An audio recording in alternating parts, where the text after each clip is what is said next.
إن الحمد لله نحمده ونستعينه ونستغفره ونعوذ بالله من شرور أنفسنا ومن سيئات أعمالنا من يهده الله فلا مضل له ومن يضلل فلا هادي له أشهد أن لا إله إلا الله وحده لا شريك له وأشهد أن محمدا عبده ورسوله اللهم صل وسلم على نبينا محمد وآله وصحبه أجمعين وبعد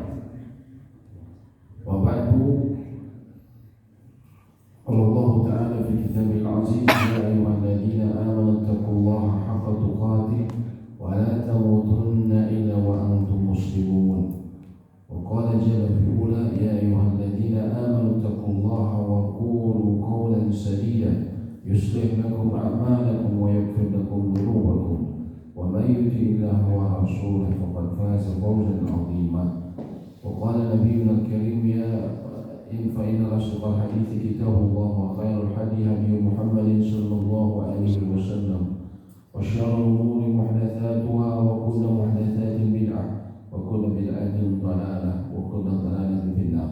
Amma ba'du, alhamdulillahirabbil alamin. Bapak Ibu sekalian, alhamdulillah Allah mudahkan kita kembali untuk berkumpul dalam majelis mulia, majelis talabul ilm, majelis menuntut ilmu yang kita mengharapkan banyak Allah limpahkan keberkahan dalam majelis kita. Pada pagi ini kita lanjutkan kajian mengenai sholat. Cuman saya lupa Pak, karena ada beberapa kajiannya sama. Terakhir kita di syarat sholat Pak ya? Syarat sahnya sholat ya? Masuk waktu sholat Pak ya? Rukun sholat. Oh sudah masuk rukun ya? Masuk rukun kan ya? Iya. Menjauhi najis sudah ya? Menghadap kiblat sudah? Sudah ya? Mengenai niat sudah? Belum ya? Baik. Berarti kita terakhir menghadap kiblat ya. Menghadap kiblat ini kembali saya ingatkan bahwa dia adalah syarat sholat, syarat sahnya sholat. Dan yang disebut menghadap kiblat ini adalah apabila dia berada di persis dekat di Masjidil Haram maka dia harus menghadap Ka'bah. Namun kalau di luar itu maka kita mengarah ke arah sana. Tidak harus persis tapi mengarah. Misalnya kita tidak tahu persis apakah timurnya di sebelah baratnya sebelah berapa derajat. Namun ketika kita tidak mengetahuinya namun cukup mengarah ke barat maka itu sudah cukup. Ya. Namun pun begitu kita tidak bermudah-mudahan dalam masalah kiblat ini karena dia merupakan syarat. Wawati wajhaka syatral masjidil haram. Sebagaimana saya bilang, ketika kita tidak tahu arah kiblat, misalnya kita masuk suatu pemukiman, maka kita harus beristihad. Istihad di sini maksudnya harus mencari tahu. Baik dengan kita bertanya hanya kepada orang yang kelihatannya dia beragama. Kita sebutkan ke orang kafir atau fasik, kita nggak usah nanya. Karena kata para ulama, mayoritas ulama mengatakan mereka tidak sah kalau ditanya pendapatnya mengenai arah kiblat. Kemudian yang berikutnya kita bisa lihat dari tanda-tanda alam, ya, dari matahari, arah angin, ataupun misalnya kita tahu di daerah kita ada sungai, sungainya mengarah kemana, berarti ini kemungkinan dia ke sebelah sini misalnya. Ataupun misalnya dengan aplikasi, zaman sekarang dengan aplikasi kita bisa gunakan, ya. Dia harus berusaha mencari tahu dan kita telah beritahu, andaikan ketika dia di tengah sholat diberitahu ternyata setelah dia mencari tahu ternyata kiblatnya salah, maka dia bergerak sesuai dengan pengarahan orang yang tahu tersebut. Dia boleh bergerak mengarah kepada misalnya kiblatnya sebelah kanan Pak, bukan sebelah situ, apa-apa dia bergerak. Lalu kemudian kita sebutkan andaikan misalnya dia setelah selesai sholat dia diberitahu bahwa kiblatnya salah, istihadnya dia salah, dia malah ke sana. Padahal yang benar ke sana gitu. Dia mencari tahu, dia salah baca peta misalnya. Ya, lihat di handphone aplikasi, dia salah membacanya, kurang paham masalah membacanya. Harusnya ke sana, dia malah ke sana. Setelah beres sholat dia baru tahu, Pak bukan ke sana Pak, ke sana yang benar gitu kan. Tapi yang dia lakukan, dia tidak perlu mengulang sholat karena dia berusaha. Tapi saya sebutkan berbeda dengan tadi para ulama sebutkan ya Berbeda urusannya dengan orang yang dia tidak mencari tahu terlebih dahulu. Dia langsung kemana kiblatnya di sini? Kemana aja lah, Allah Maha Baik, Allah Akbar. Langsung dia sholat tanpa berusaha mencari tahu. Setelah selesai sholat dikasih tahu, Pak ke sana, ya. Kiblat Pak ke sana, bukan ke arah sini, ya. Maka apa yang harus dia lakukan? Ya, ulama 4 mazhab mengatakan dia harus mengulang sholatnya. Sama-sama salah, tapi yang satu dimulai dengan usaha, ya, maka dia tidak perlu mengulang. Kalau yang ini tanpa usaha dia langsung aja, maka dia harus wajib mengulang sholatnya. Untuk ulama 4 mazhab.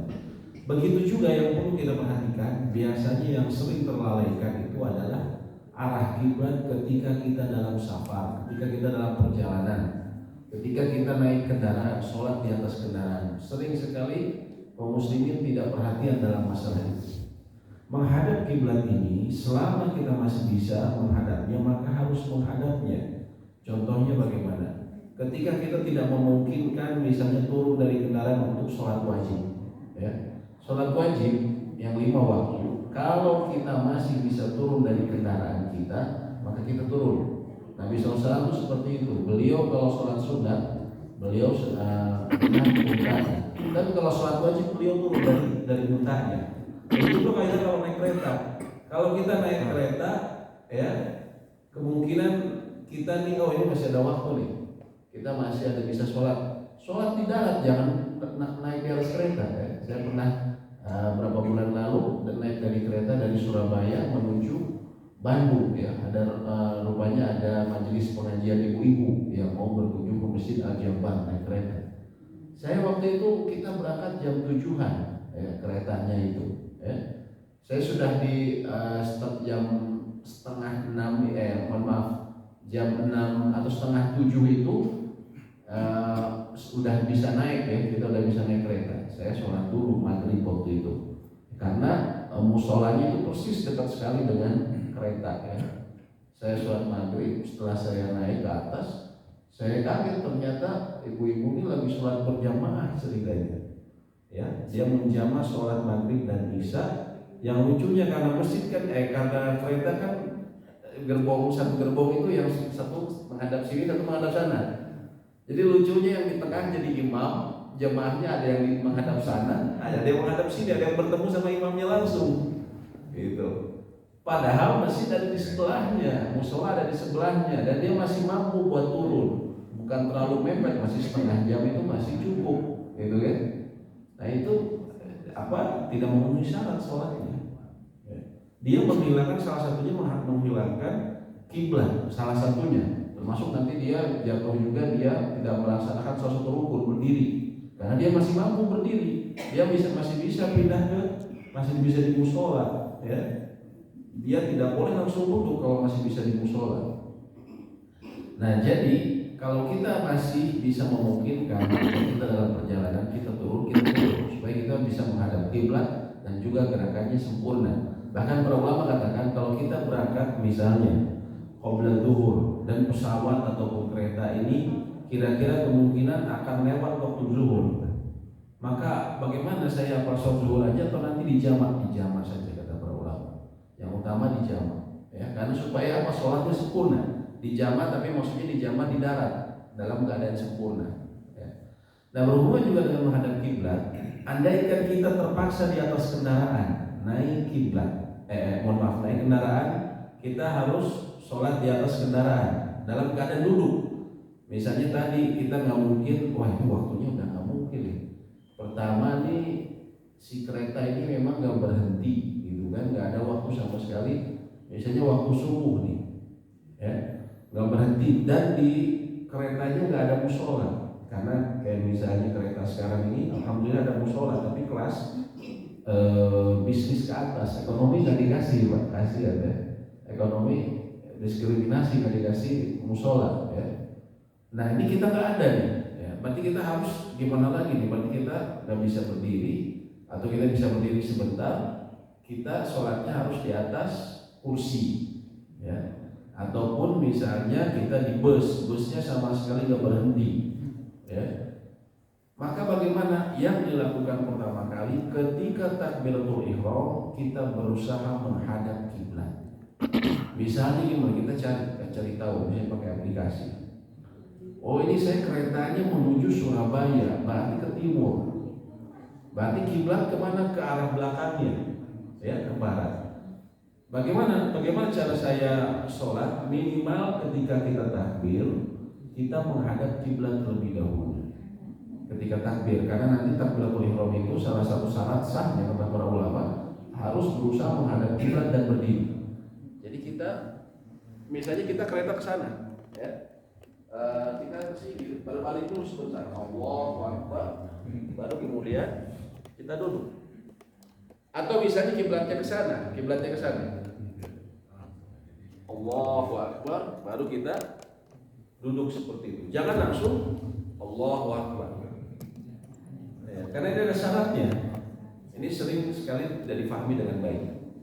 Jadi kita terutama adapun setelahnya, ya, misalnya kereta ke barat ke timur, ya, maka itu tidak masalah, kita ikuti kereta saja. Atau kalau kita dapat tempat sholat, musola di kereta kan sana kemari, Pak, ya. Ketika yang penting pas pertama kita takbir, kita di mana nih? Pas kita di musolanya kereta, ya. Kita pakai aplikasi. Oh, ke sini nih. Ya. Ya sudah, kita menghadap situ. Allahu Akbar dalam keadaan berdiri. Perkara nanti keretanya dia akan belok ke sebelah sana, ke sebelah sini mengarah, tidak masalah. Yang penting pas di awal kita takbiratul ihram menghadap kiblat. Jadi Islam ini, syariat Islam yang termasuk dalam sholat ini mudah, tapi bukan berarti kita bermudah-mudahan. Beda Pak ya, antara mudah sama bermudah-mudahan. Mohon maaf. Ini mengenai menghadap kiblat. Juga yang kami sebutkan, misalnya di rumah sakit. Kalau yang sakit masih memungkinkan dia menghadap kiblat, bednya misalnya, tempat tidurnya, ya, dia nggak bisa bangun, dia di bednya, tapi masih bisa memungkinkan menghadap ke kiblat, maka harus dihadapkan. Tugas siapa? Bukan tugas yang sakit, tugas yang jaga ataupun suster. Dia bisa minta tolong, tolong, ini kiblatnya kan ke arah sana dikit ya, saya arahin dong. Nah, kita bantu arahkan. Itu bisa, saya seperti di rumah sakit Al-Islam dulu nenek saya ketika sakit, ya, saya arahkan, oh bisa ternyata. Tapi kalau tidak memungkinkan ya tidak perlu. Ya, kalau dia masih bisa misalnya kiblatnya ke sana, dia atas bednya, yang disebut menghadap kiblat bagi orang yang tidur kan begini Pak, mohon maaf ya.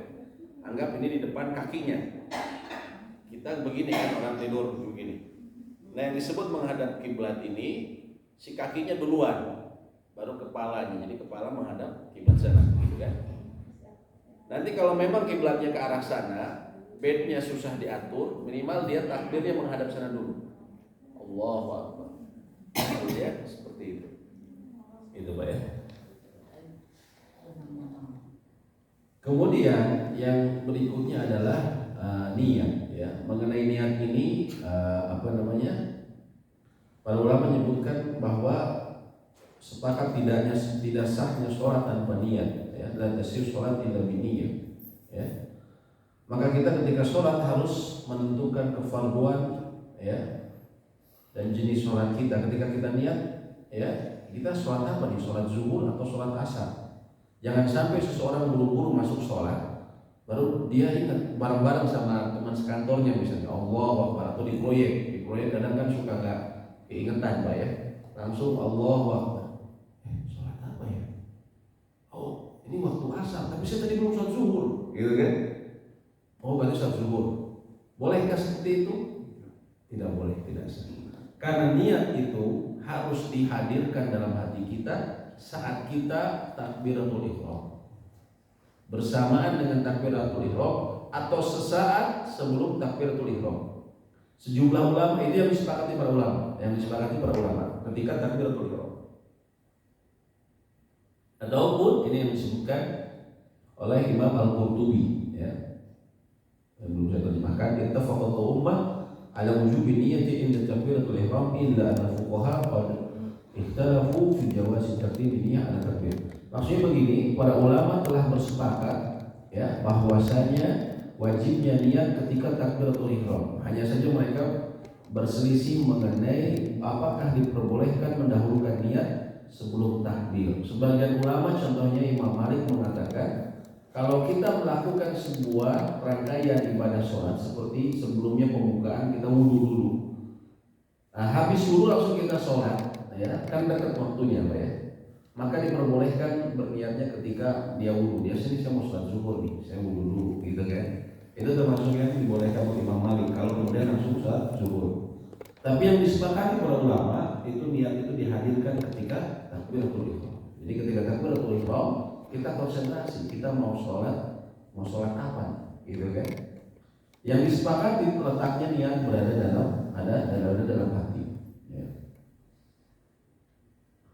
Kemudian dan apabila waktunya jauh niatnya maka tidak sah. Para ulama empat madzhab mengatakan seperti itu. Ya, walaupun ada ulama yang mengatakan boleh, namun ulama fikih empat madzhab mengatakan tidak sah. Misalnya ketika kita di rumah, ya, saya mau ke masjid, ya, mau sholat zuhur. Nah, kita lihat dari rumah, nanti baru ke masjid, ketemu sama orang-orang dulu, udah gitu ke masjid, udah gitu wudu dan masih sholat sunat, ngobrol sama orang. Nah, kita ketika takbir kita tidak menghadirkan niat lagi, Pak. Menurut ulama empat madzhab itu tidak sah. Ya. Harus dia hadirkan ketika takbir. Ya. Itu mengenai niat, ya. Dan niat ini ya tadi ya tidak boleh berpindah. Kalau mau berpindah, misalnya saya belum sholat zuhur, saya mau sholat zuhur, boleh ketika sebelum takbiratul ihram, atau ketika takbiratul ihram saya mau sholat asar, saya belum zuhur, langsung dia merubah niatnya saat takbiratul ihram. Tapi kalau sudah takbiratul ihram, Allahu Akbar, maka saat itu sudah terlambat. Dia batal sholatnya, harus takbir lagi. Ya. Kemudian rukun-rukun sholat. Nah, kemudian kita bicara mengenai rukun-rukun sholat. Rukun-rukun sholat adalah sesuatu, ya, bagian dasar terbentuknya ibadah. Sama seperti rumah, rukun ini adalah tiang-tiang penopang paling kuat. Ya. Kalau misalnya rukunnya hancur, rusak, maka rumahnya akan roboh. Ya. Sama seperti syarat, hanya saja syarat ini sebelum dikerjakannya ibadah. Adapun rukun ketika sudah masuk ibadah. Ya. Dan rukun sholat ini, ya, sesuatu yang kita harus pahami, yang akan disebutkan. Ini adalah sesuatu yang tidak boleh ditinggalkan, baik dalam keadaan apa? Dalam keadaan sengaja. Jelas tidak boleh ditinggalkan. Yang kedua, dalam keadaan tidak sengaja. Yang ketiga apa? Dalam keadaan tidak tahu, tetap harus dikerjakan. Ya, tidak tahu, misalnya dia nggak tahu ruku yang benar. Ya. Setelah selesai sholat ada orang masih tahu, Pak, Bapak tadi rukunya nggak sah, Bapak ruku cuma gini aja, itu nggak sah, Pak. Oh, itu saya nggak tahu, Pak. Bahwa ruku harus itu, kok kasih tahu saya. Begini, Pak, ruku yang benar. Terus dia apa yang harus dilakukan? Mengulang sholatnya, karena barusan nggak sah. Ya, kan? Sama kalau ibu-ibu masak, ya, tulang jambal, tapi ikan asinnya belum masuk, tulang jambalnya belum masuk, cuma bumbu yang lain, disebut tulang jambal nggak, Bu? Enggak kan? Karena yang utamanya belum masuk. Nah, seperti itulah kira-kira. Yang pertama, para ulama memang sedikit berbeda pendapat berapa jumlah rukun sholat. Tapi kita ambil dari buku yang kita jadikan acuan, ya. Kitab Fikih Muyassar. Yang pertama adalah berdiri tegak dalam sholat fardu bagi yang mampu.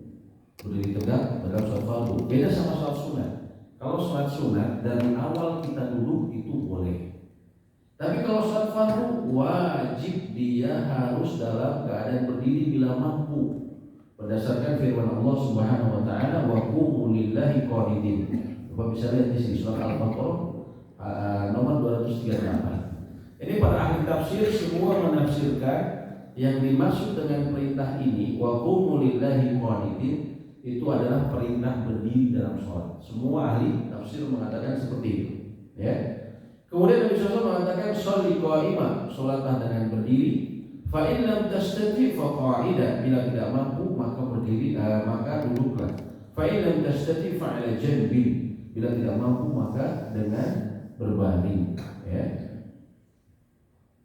Apabila tidak bisa berdiri karena ada uzur maka diterima. Namun kita harus mengetahui, ya, bahwa dalam sholat sunat ini selama seseorang masih bisa berdiri maka dia wajib berdiri.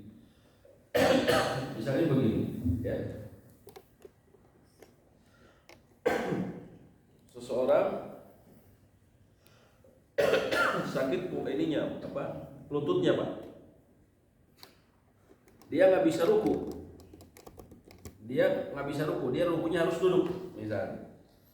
Maka apa yang harus dia lakukan? Tapi dia masih bisa berdiri. Tapi kalau pas ruku nggak bisa. Maka apa yang harus dia lakukan ketika sholat? Ketika sholat fardu maka wajib dia berdiri terlebih dahulu. Takbiratul ihram, Allahu akbar. Kemudian apa? Membaca Al-Fatihah, karena Al-Fatihah juga rukun, harus dalam keadaan berdiri. Ketika dia ruku, karena dia tidak mampu untuk ruku, ya, karena ada masalah dengan ada uzur, maka dia baru duduk. Allahu akbar. Subhanallah. Sami Allah. Kalau dia masih bisa berdiri, maka dia berdiri lagi. Sami Allahu liman hamidah. Kalau dia bisa sujud, maka dia sujud. Ya. Bagaimana dengan orang yang sujud juga nggak bisa? Maka dia sebisanya saja. Dia Allahu Akbar. Dia baca selesai sampai Al-Fatihah, ya, ataupun dengan surat yang lain, ya, ataupun dalam surat berjamaah selesai sampai imam. Ketika ruku baru dia kemudian duduk. Ya, terus kemudian kalau dia masih bisa berdiri, maka dia berdiri lagi untuk i'tidal. Ketika ketika sujud, maka dia cukup rendahkan lebih rendah dari yang barusan dibanding yang barusan. Jadi kita tidak boleh selama kita masih bisa berdiri untuk sholat fardu, bukan sholat sunat. Kalau sholat sunat dari awal kita boleh duduk. Bapak mau taraweh nggak kuat, atau bapak mau tahajud, ibu-ibu mau tahajud, aduh saya nggak kuat, saya mau duduk aja, boleh dari awal ibu begini. Tapi kata Nabi SAW, kalau kita masih bisa mampu berdiri, maka pahalanya setengah. Tapi boleh sah sholatnya. Berbeda dengan sholat wajib. Sholat wajib atau sholat fardu, selama kita masih bisa berdiri, kita harus berdiri terlebih dahulu. Saya bisanya, mungkin saya nggak akan terlalu lama, bisanya paling sampai amin saja, nggak apa-apa. Karena yang fardu sama Al-Fatihah saja. Amin, kita nggak kuat, baru kita duduk. Imamnya masih terus, misalnya. Baru kemudian lanjut seperti ini, ya. Tidak boleh dari awal seseorang ketika sholat fardu, ya, dari awal langsung duduk, langsung begini, Allahu Akbar. Ini nggak boleh. Ulama sepakat berdasarkan ayat tadi, wa qumu lillahi qanitin, dan berdirilah kamu dalam keadaan sholat, ya, sebagai orang-orang yang khusyuk, orang-orang yang tunduk. Jadi dari awal tidak boleh seperti ini. Kalau kita lihat mungkin di Masjidil Haram banyak yang pakai posisi seperti itu, ya. Pertama kita lihat mungkin saja mereka yang kalau dari awal dulu itu mereka sholat sunat. Kalau sholat sunat boleh. Yang kedua, mereka sendiri misalnya kalau ikut sholat wajib, belum tentu mereka semua walaupun orang Arab, mereka paham semua dalam masalah fikih atau dalam masalah tata cara sholat yang sesuai sunnah Nabi SAW, ya. Jadi bukan acuan di sana, ya. Dan kalau nggak saya lihat di sana juga rata-rata mereka dari awal berdiri dulu, ketika baru duduk, baru dia seperti ini, ya, bisa dipahami, Pak, ya. Jadi dari kita harus berusaha semampu mungkin. Kalau misalnya seseorang pakai kursi roda, nah itu baru boleh dari awal langsung duduk, karena memang nggak bisa berdiri, kan? Atau misalnya, Pak, saya ini dipapah datang untuk sholat itu dipapah sama orang-orang, ya, pakai tongkat. Dan saya kalau berdiri, saya nggak sampai Al-Fatihah, mungkin sebentar banget lah. Kalau gitu ketika takbiratul ihram bisa berdiri, bisa. Kalau begitu takbiratul ihramnya harus dalam keadaan berdiri. Karena takbiratul ihram itu syarat sahnya kalau masih bisa menghadap kiblat dan masih bisa berdiri, maka wajib dikerjakan dalam keadaan seperti itu. Allahu Akbar. Bismillahirrahmanirrahim. dia baru apa namanya Maliki Yaumiddin, udah nggak kuat. Nah saat itu baru dia turun. Tapi jangan dari awal langsung duduk. Ya. Ulama sepakat ini tidak sah. Dan andai kan seperti itu maka harus mengulang sholatnya kalau misalnya kita ketidaktahuan ya. Ini mengenai berdiri tegak. Kemudian yang kedua, takbiratul ihram, yaitu ucapan Allahu Akbar. Allahu Akbar. Ini adalah perkataan Nabi SAW, bila kunta ila shalah fakabbir. Bila kamu berdiri untuk sholat maka bertakbirlah. Tahrimuha takbir wa tahliluha salam. Sholat itu yang mengharamkannya adalah ucapan takbir, yang menghalalkannya adalah ucapan salam. Tidak sah sholat tanpa takbir. Yang disebut takbir adalah ucapannya, bukan gerakannya. Kalau gerakannya ini adalah sunnah. Nabi SAW kalau gerakannya, beliau terkadang sejajar dengan bahu, terkadang sejajar dengan telinga untuk gerakan. Ya. Memang ada hadis yang menyebutkan bahwa beliau membuka menghadap sana. Tapi sebagian ulama mempermasalahkan hadis ini, artinya sebagian ada yang menganggap tidak sahih. Jadi yang penting kalau kita mau itu sunnah, berusaha mau begini, mau sedikit begini maka tidak mengapa. Tapi Nabi SAW beliau di bahu, kalau enggak di sejajar dengan telinga, ya, sejajar dengan telinga. Biasanya apa namanya? biasanya apa? Gini atau gini. Orang-orang banyak yang kalau takbir mereka, mohon maaf ya, ada yang Allahu Akbar, Allahu Akbar, seperti itu. Ada yang juga Allahu Akbar. Di Masjidil Haram mungkin karena masjid besar jadi dia merasa harus ekstra juga ya, Allahu Akbar. Ini banyak yang seperti itu, nggak perlu. Tapi kalau nggak segini, kalau nggak sekuping. Namun ini gerakan sunnah. Yang rukun adalah ucapannya. Dan yang disebut ucapan adalah apa namanya, harus ada yang terdengar. Ya. Entah itu jahar. Jahar ini terdengar sama orang di sebelah kita. Atau sir ini lirih, bukan dalam hati. Jadi dalam praktek sholat ini sebenarnya tidak ada yang adanya dalam hati. Ya, ini diawali kita entah siapa mungkin dari salah penerjemahan dari awal. Sir itu sering diterjemahkan sebagai dalam hati, padahal tidak ada dalam hati dalam praktek sholat ini. Adanya sir itu lirih, Pak. Namanya lirih maksudnya apa? Dia mengeluarkan suara yang terdengar oleh pendengarannya sendiri. Pendengaran ini yang umumnya ulama katakan. Sebagian ulama yang mengatakan minimal bibirnya bergerak. Minimal bibirnya bergerak. Jadi nggak boleh kalau misalnya dia takbir bibirnya mingkem, Pak. Balem kata orang Sunda kan. Kok nggak bunyi dalam hati? Nggak boleh ini, Pak. Nggak sah. Harus Allahu Akbar kedengaran. Atau misalnya dengan suara yang sir. Kita kedengaran sama pendengaran kita sendiri, atau minimal digerakkan bibirnya. Harus ada komat kamil, gitu kan, sesuai dengan bacaan tersebut. Itu yang disebut takbir. Allahu Akbar. Jadi kalau seseorang dia lupa takbir, ya, dia ikut sholat di Masjidil Haram, sudah kemudian sampai imam Masjidil Haram sudah siap salam, dia ingat, aduh saya tadi masbuk buru-buru, saya nggak sempat takbir. Apa yang harus dia lakukan? Dia ulang sholatnya. Sholatnya tidak sah kalau dia lupa mengucapkan takbir. Ya. Nggak bisa dia sujud sahwi saja, nggak bisa, karena ini rukun, harus dikerjakan. Ya. Jadi yang rukun ini tidak bisa ditutup hanya dengan sujud sahwi. Dia harus kerjakan, walaupun nanti di akhir juga dia sujud sahwi, tapi dia harus kerjakan nanti. Nanti saya sebutkan kalau misalnya seseorang dia ketinggalan atau lupa rukun ini, ya. Kemudian untuk sahnya takbiratul ihram, ya, para ulama menyebutkan dia harus menghadap kiblat dan dia harus berdiri kalau dia mampu ketika takbiratul ihram, ya. Misalnya tadi di pesawat ataupun di kendaraan, kita tidak bisa untuk berdiri terus-menerus karena keadaannya tidak memungkinkan. Misalnya pesawatnya nggak ada musola. Kalau di Saudi kan ada musola ya. Kalau di pesawat selain Saudi Airlines itu nggak ada musola. Kita mau sholat di pesawat misalnya mau umroh, ya sudah kita di kursi saja karena memang tidak ada tempat lain. Biasanya kita nggak sulit buat berdiri karena pesawatnya posisi duduknya ada begini. Kalau begitu bagaimana? Ketika takbiratul ihram kita berdiri dulu menghadap kiblat. Allahu Akbar, baru kemudian duduk, ya. Kemudian ya ini juga termasuk sering kesalahan terutama orang yang sholat masbuk. Ini para ulama mengingatkan. Orang masbuk ketinggalan.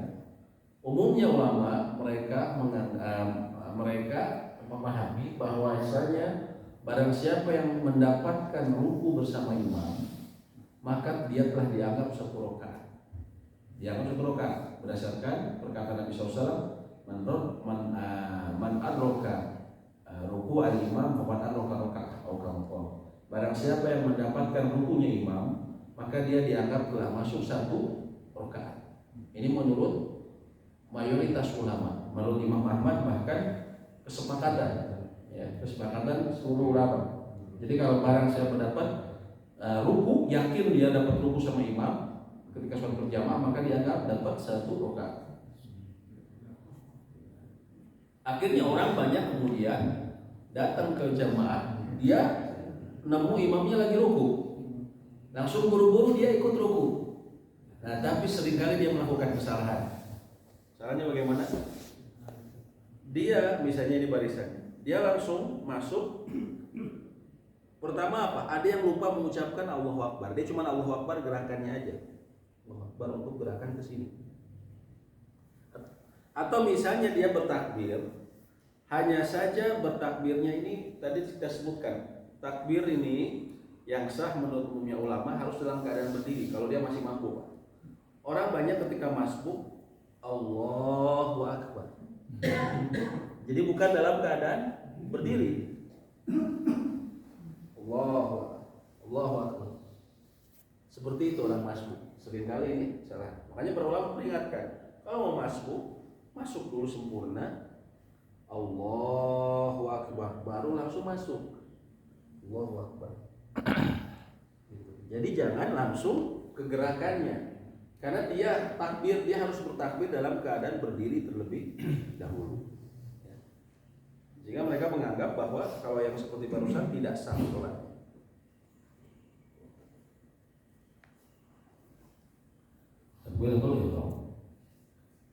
Kemudian kalau ada yang langsung ditanyakan juga nggak apa-apa ya, Bu ya, takut lupa kalau lupa. Ya. Jadi kalau yang masuk tadi setelah dapat satu rukuk satu rakaat. Tapi ada juga yang tapi dia setelah selesai sholat salam dia naik lagi. Itu atau gimana? Ya. Sebagian ada yang menganggap kalau belum membaca Al-Fatihah maka dia belum dianggap satu rakaat. Ya. Ini memang ada dalilnya. Nabi SAW mengatakan, ya, la sholata liman lam yaqra bi Fatihatil kitab. Tidak ada sholat bagi orang yang tidak membaca Al-Fatihah. Namun umumnya ulama mengambil hadis ini difahami untuk siapa? Untuk imam dan sholat munfarid. Untuk imam dan orang yang sholatnya sendirian. Tapi kalau makmum, maka dia mendapatkan ruku imam, dia yakin dapat sama imam, maka dia dianggap satu rakaat. Kenapa? Karena memang juga dilakukan oleh, pertama tadi Nabi SAW mengatakan seperti itu. Yang kedua juga ada sahabat dahulu yang seperti itu, Abu Bakr. Abu Bakr ini dia tahu bahwa dia ingin dapat satu rakaat, dia rukunya bisa kalau dia ruku sama imam. Maka ketika dia masuk masjid Nabawi saat itu, Nabi SAW lagi ruku, Abu Bakr langsung kemudian masuk ke dalam masjid, shofnya masih di sana, dia langsung ruku karena dia ingin dapat satu rakaat. Lalu dia berjalan ke depan sampai ini supaya ngikut shofnya. Terus setelah selesai Nabi SAW mengatakan, zadakallahu hirsan wa la tu'id. Semoga Allah memberikanmu semangat dan janganlah kau ulang sambil jalannya itu. Tapi beliau Nabi SAW tidak menyuruh dia mengulang sholatnya. Artinya apa? Sholatnya sah. Cuman jangan diulang dengan cara seperti itu. Tapi tenang saja, datang dulu masuk jamaah, baru kemudian dapatkan apa yang imam dapatkan, ikuti apa yang imam ikuti, gitu kan? Seperti itu. Maksudnya kan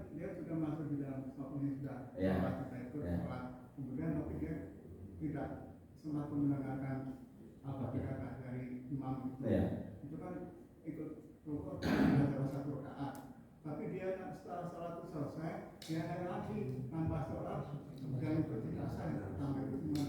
Iya, karena dia memahami seperti barusan Pak. Karena dia memahami bahwa dianggap ada hadis tadi tidak sah sholat tanpa membaca Al-Fatihah. Namun ini yang dipahami oleh para ulama bukan untuk semua, tapi itu untuk imam dan munfarid. Jadi dia salah memahami intinya. Begitu. Walaupun memang kita akui ya ada sebagian kelompok kaum muslimin yang memahami seperti itu. Kalau dia berdiri lagi, ya kalau menurut dia sah. Tapi kalau menurut ulama, menurut umumnya ulama tidak perlu kayak gitu. Dia bahkan bisa dianggap menambah sholat. Ya. Ya nggak boleh. Kalau menambah sholat itu, ketika dia lakukan dia sadar, maka itu bisa membatalkan sholatnya. Iya. Ya. Atau misalnya dia tidak yakin dapat ruku sama imam, nah itu nggak apa-apa dia bangun. Kalau kita yakin imamnya baru Allahu Akbar, pas kita juga bareng sampai sana, kan itu kemungkinan memang kita sama-sama, Pak ya. Tapi kalau kita nggak yakin, misalnya imamnya sudah keburu berdiri, maka itu tidak dianggap, tidak dianggap. Harus nambah satu rakaat. Jadi kita harus yakin kita benar-benar mendapatkan rukunya memang bareng sama imam, gitu Pak ya. Allahu Akbar. Kemudian ini mengenai takbiratul ihram, ya. Kemudian dari takbiratul ihram ya tadi saya sebutkan juga dari sunahnya seperti itu, ya. Jadi sejajar ataupun seperti ini. Kalau kita bentuknya geraknya seperti ini, terus kita lupa mengucapkan takbirnya, ucapannya, maka tidak sah. Maka tidak sah. Juga saya ingatkan ada sejumlah para ulama memperingatkan kita mengenai ucapan Allahu Akbar. Allahu Akbar ini pertama Allahu, kita lihat di sini Allah itu ada tanda panjang. Kalau di Al-Quran Madinah biasanya nggak ada tanda panjang la-nya. Tapi karena mereka sudah memahami bahwa ini bacanya Allah, bukan Allah. Kalau tulisan Indonesia seringkali kan Allah itu A-nya satu belakangnya. Padahal dibacanya itu panjang. Allah bukan Allah. Bukan Allah Akbar. Allah Akbar. Ya, pertama itu Allahu Akbar. Allahu Akbar dibacakan dengan digabungkan. Para ulama memperingatkan seringkali di antara kesalahan seseorang memperpanjang bacaan hamzahnya, yaitu Allahu Akbar. Allahu Akbar. Ini imam muadzin juga saya suka dengar. Muadzin juga parah karena dia kan terdengar kemana-mana. Allahu Akbar, Allahu Akbar, gitu kan. Apa hukumnya membaca seperti itu? Allahu Akbar artinya Allah Maha Besar, Maha Agung. Ketika seseorang memanjangkan A-nya, dia menambah satu huruf yang sangat berarti dalam bahasa Arab. Satu huruf A ini dalam bahasa Arab maknanya disebutnya harful istifham. Satu huruf yang mempertanyakan. Jadi ketika seseorang mengatakan Allahu Akbar itu sama dengan kalau diterjemahkan apakah Allah Maha Besar? Jadi kalimat pertanyaan langsung berubah, Pak. Ya. Misalnya saya bertanya, apakah sudah datang Pak Bos? Aja'al mudir. Saya pakai bos datang itu ja'a al-mudir dalam bahasa Arab. Ketika saya tambahin A, aja al-mudir, itu jadi kalimat pertanyaan. Kalau ja al-mudir, bos sudah datang. Tapi kalau saya nambah A, aja al-mudir, apakah bos sudah datang? Gitu Pak. Jadi cuma nambah satu huruf, bahasa Arab berubah langsung. Nah, ketika seseorang Allahu Akbar, dia merubah arti menjadi apakah Allah Maha Besar? Subhanallah. Ini kan menjadi pertanyaan yang meragukan. Makanya para ulama memperingatkan di sini. Terus di antara yang kesalahan juga adalah akbar, Allahu Akbar. Ini termasuk kesalahan. Atau pakai wa, Allahu Akbar, Allahu Akbar. Ketika takbir, ini termasuk kesalahan. Dan juga tidak diperbolehkan memutus dengan lama. Allah Akbar, Allah Akbar. Ini nggak boleh. Kenapa? Karena seolah-olah itu kata yang terpisah. Kalau memutusnya panjang. Tapi kalau memutusnya pendek atau karena uzur, Allah Akbar. Karena apa, Pak? Batuk, Pak. Itu termasuk yang diperbolehkan dan pendek. Tapi kalau memutusnya panjang, Allah, saya ada di beberapa teman yang saya lihat, Allah Akbar. Ini nggak boleh. Ya, seperti itu. Ucapan Allah Akbar saja kita harus perhatikan. Ya. Adapun Allahu Akbar, saya takbir dulu atau Allahu Akbar dulu. Ya. Salah seorang ulama yang namanya Syekh Nasruddin Al-Albani dalam kitab Sifat Salat Nabi, beliau menyebutkan terdapat sejumlah hadis dari Nabi SAW bahwa beliau terkadang takbir dulu baru ucapan, terkadang berbarengan, terkadang ucapan dulu baru takbir tangannya. Mohon maaf, terkadang takbir dulu, maksudnya ucapannya, baru kemudian gerakan tangannya. Terkadang berbarengan, ya. Terkadang gerakan tangan dulu baru Allah Akbar. Tidak masalah kalau dalam masalah itu, ya. Kalau dia terputus gimana, Ustaz? Nggak boleh. Allahu Akbar. Ya kalau panjang waktunya nggak boleh. Allahu Akbar. Nah, apalagi itu Allah, dia menambahkan satu huruf hu. Ya. Dia seolah-olah Allah, nulis Allah, tanda mati, sukun. Ya, sebentar. Jadi seperti begini kalau kayak gitu ya. Allah. Kalau dia mengucapkan Allahu Akbar, misalnya dia seperti mengucapkan Allahu Akbar. Allah.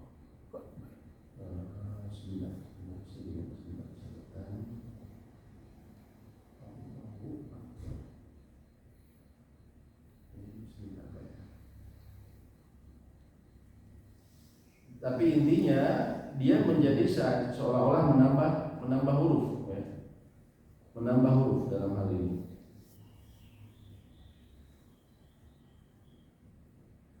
Menambah huruf di ininya.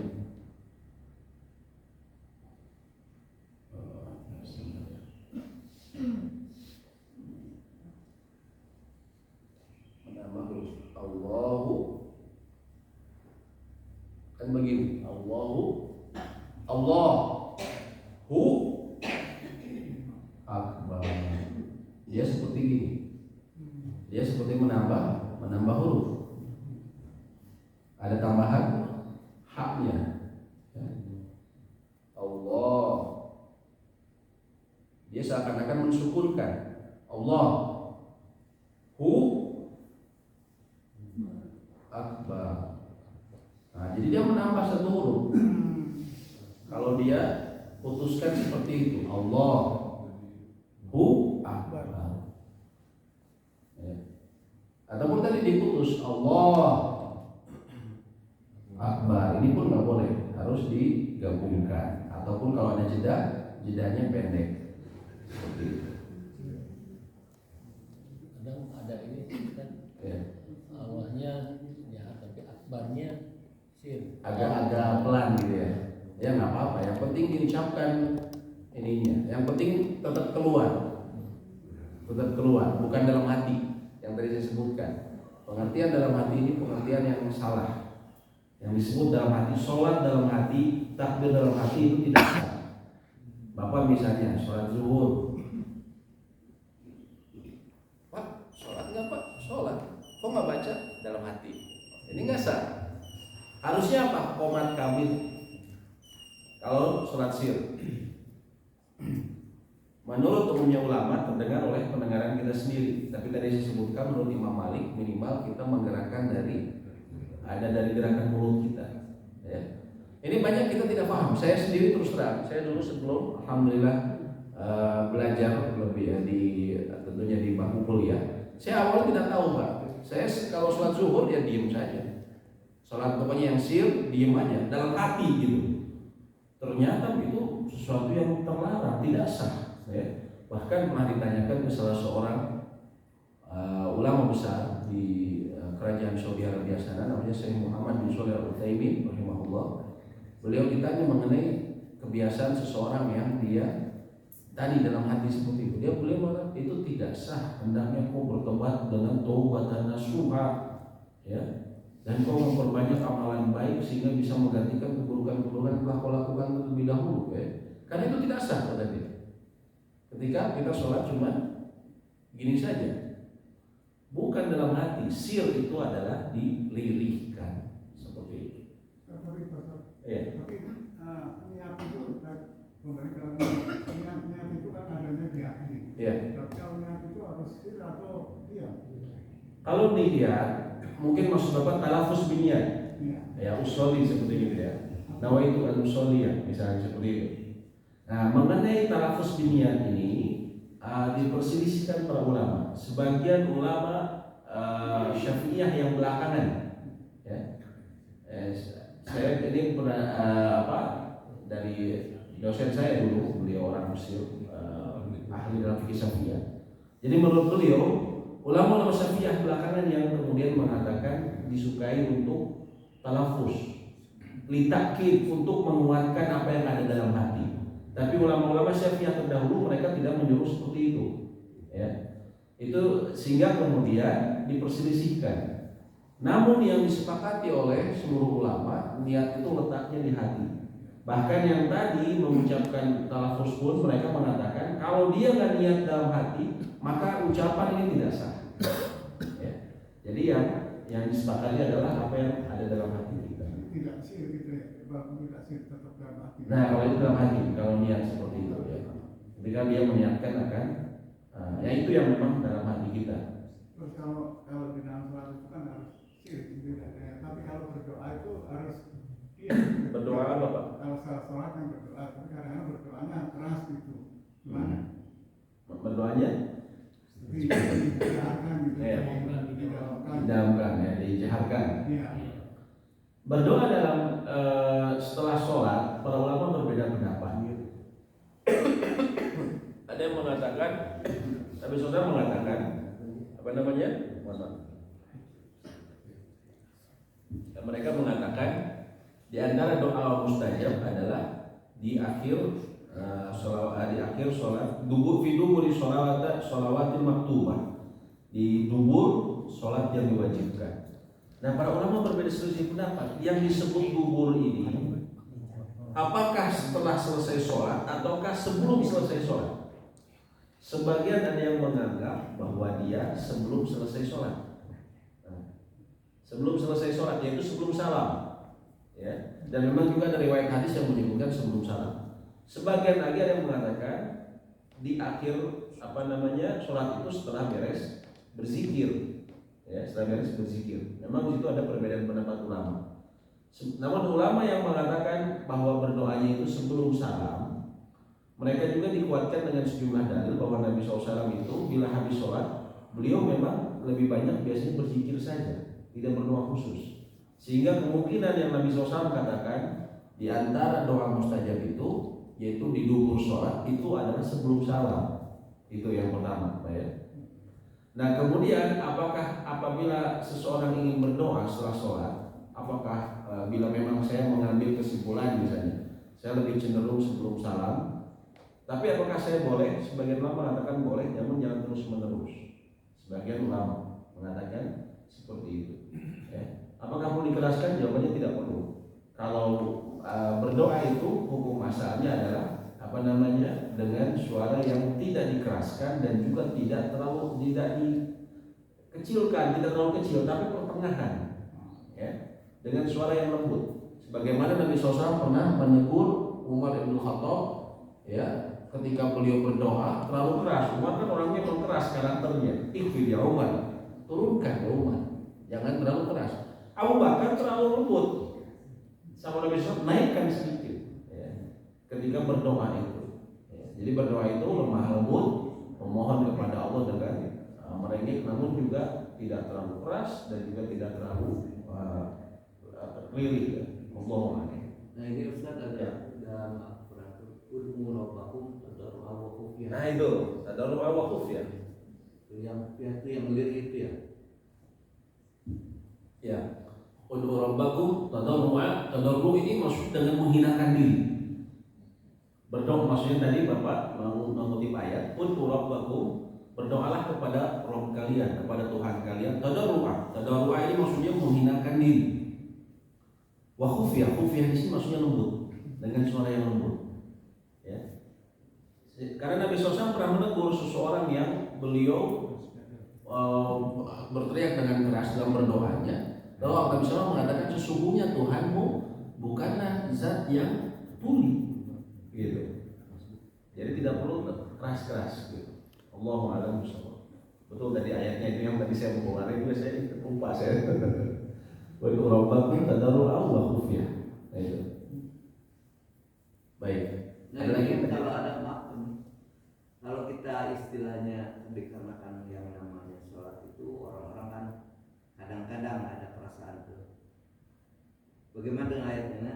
Idza qamu ila sholat qamu kusala. Itu hukumnya gimana? Karena memang masalahnya kan orang seharusnya sholat itu kan dengan Baik. tapi dengan kusalanya itu gimana? Jadi maksudnya Bapak menutup salah satu ayat bahwa di antara tanda orang munafik itu bila mereka sholat, qamu kusala, mereka berdiri dengan malas. Ya. Sedangkan kita kadang juga kelelahan, kadang agak malas gitu kan pas sholat. Yang dimaksud di sini adalah kebiasaan yang selalu dilakukan. Tapi karena kita kelelahan, ya, bukan karena kita malas melaksanakan perintah ini, karena kita kelelahan, terus gerakan kita mungkin kayak gerakan orang yang malas, maka tidak mengapa sebetulnya. Kan itu kita tidak terus menerus. Tapi kalau orang munafik, memang dia merasa berat mau sholat. Saya kalau nggak di kantor disuruh ada instruksi dari atasan bahwa semua ASN atau semua yang ada di tukok di ini saya harus sholat berjamaah, saya nggak akan sholat, gitu kan? Ada orang yang kayak gitu. Kan sekarang alhamdulillah ada tren bagus Pak ya, ada sejumlah instansi itu ramai-ramai sholat berjamaah. Itu tren yang bagus sebenarnya. Tapi mungkin ada orang yang sebenarnya dia merasa terpaksa karena dia memang ya mohon maaf yang memiliki ciri orang munafik misalnya. Dia sholatnya pasti kan dengan terpaksa, malas dan terpaksa. Nah itu yang dimaksud ayat barusan. Adapun kalau kita kelelahan, mungkin gerakan kita jadi gerakan yang malas, maka itu tidak mengapa. Ada orang misalnya begini, ya. Allah Akbar.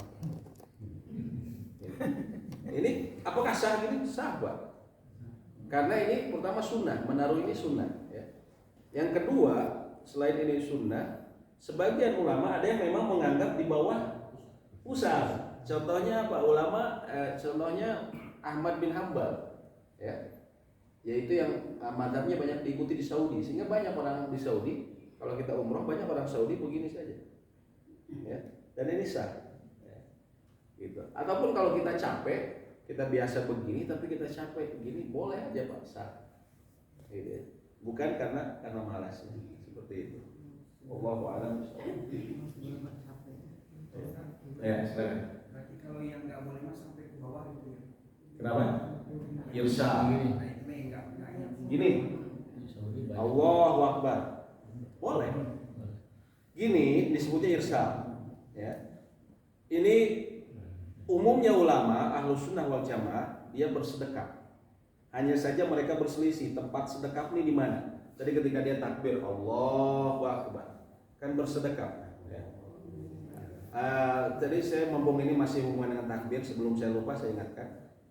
Biasa aja begini kan takbir. Ada orang yang seperti begini, Allahu Akbar. Kajian. Kanan Nggak dulu. boleh. Nggak perlu. Ini biasanya mereka yang begitu tuh dengan anggapan bahwa hendaknya yang datang kanan dulu. Nah, ini kan jadi supaya ini kanan dulu, tapi kan kanan di atas. Sehingga disiasati sampai sini. Nah, itu punya ajian. Gak perlu ya, biasa saja. Allah.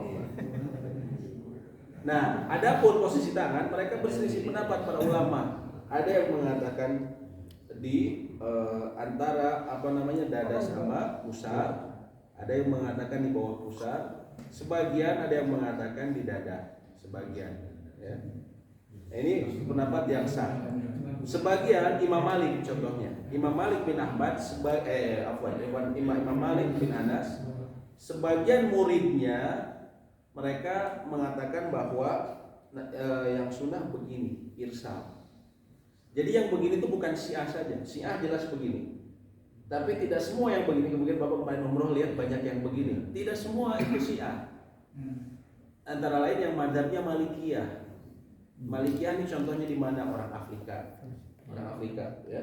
Afrika ini banyak orang Afrika Malikiyah. Kemudian mana lagi? Sebagian Uni Emirat.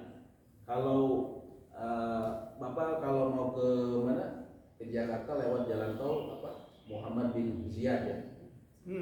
Ya, ada jalannya Muhammad bin Ziyad. Terus Zayed.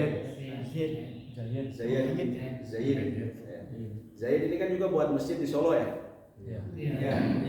Itu kan kalau di sana di Uni Emirat ada masjidnya yang besar sekali, yang sangat besar. Ya, Masjid Zayed juga. Itu di sana, Bapak lihat kalau di YouTube, mereka sholatnya sebagian ada yang begini, nggak semuanya begini, ada yang begini. Mereka Malikiyah, jadi dalam mazhab mereka Malikiyah.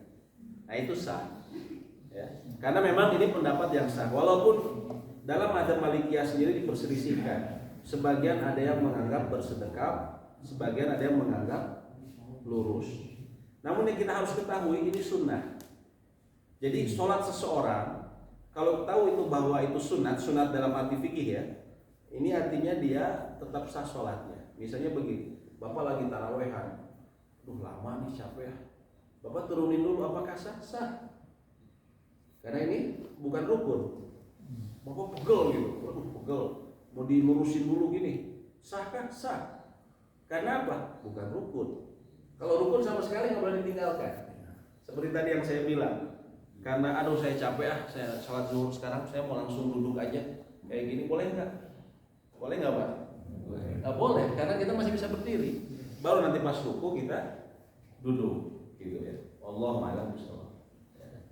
Kalau posisi tangan ini yang di tuntunan yang itu begini atau ada juga yang posisi tangan disebutkan Nabi SAW terkadang disebutnya namanya wadi. Wadu itu menaruh saja begini.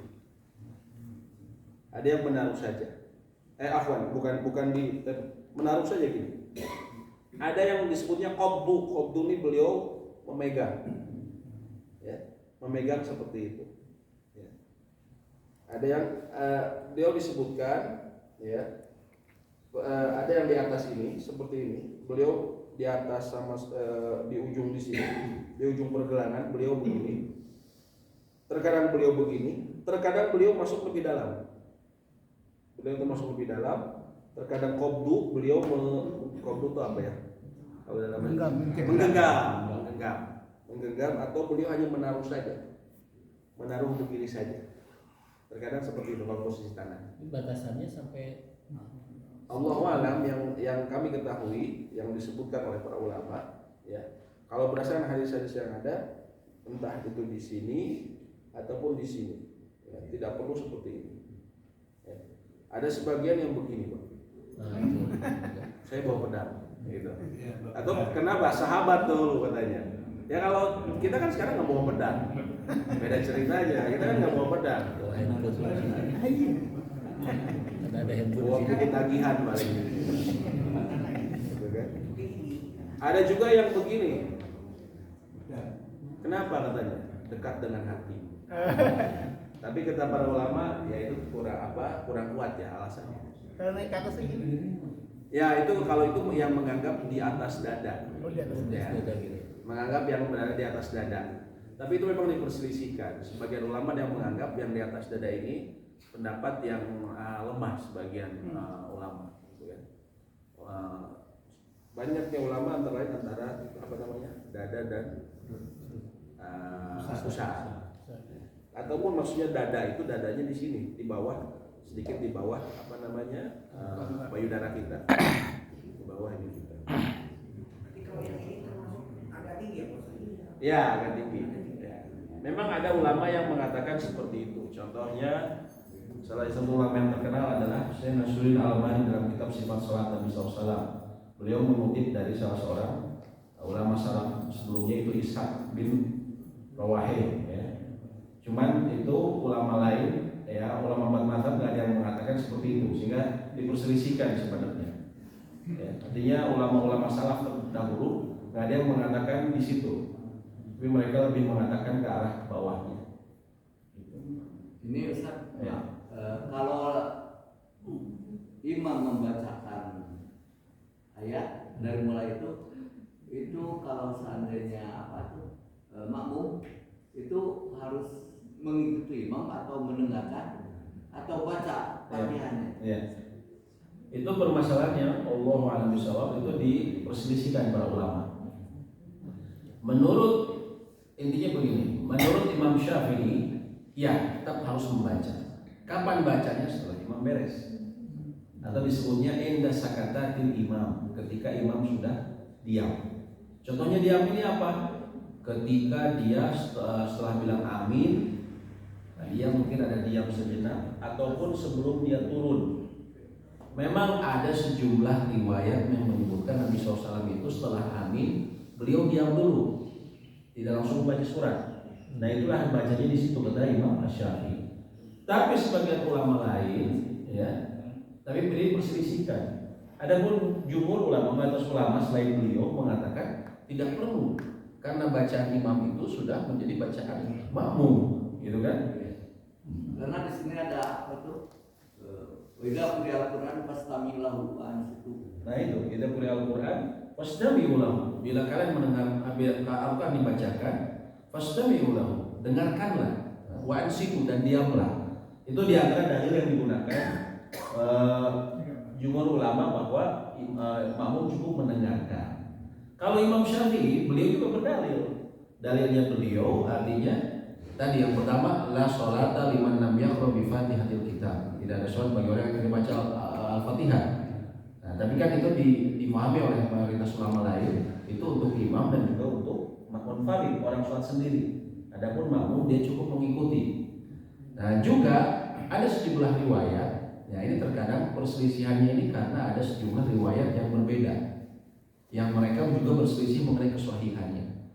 Nabi SAW pernah menegur seseorang ketika membaca di belakang beliau, ketika beliau sholat.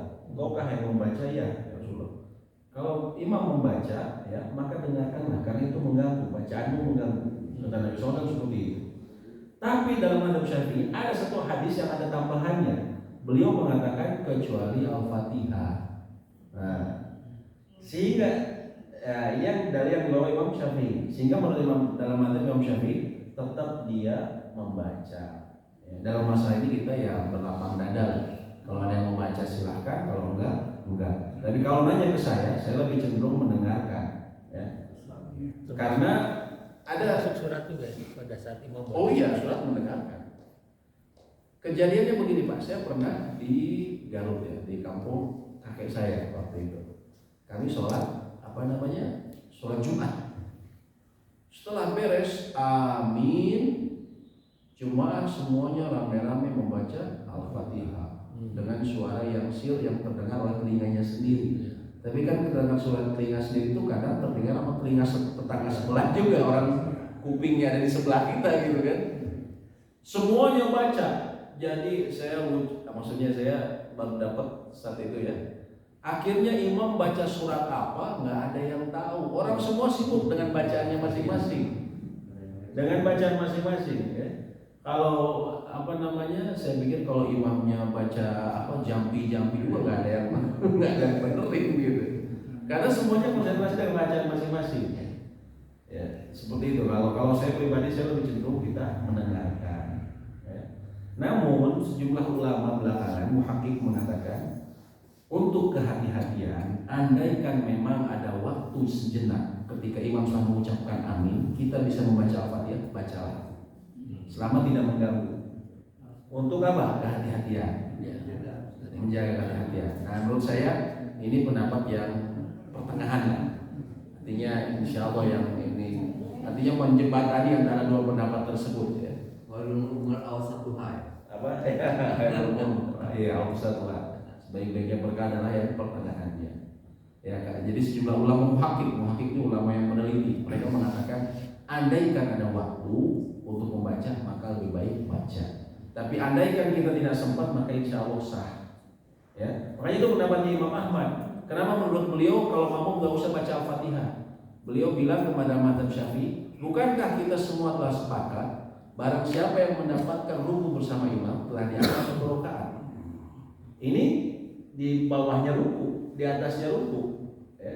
Ruku saja yang lebih rendah, cuma dapatnya cuma ruku aja, udah dianggap satu rakaat. Dan itu disepakati juga dalam Imam Syafi'i, dalam mazhab Imam Syafi'i. Ya.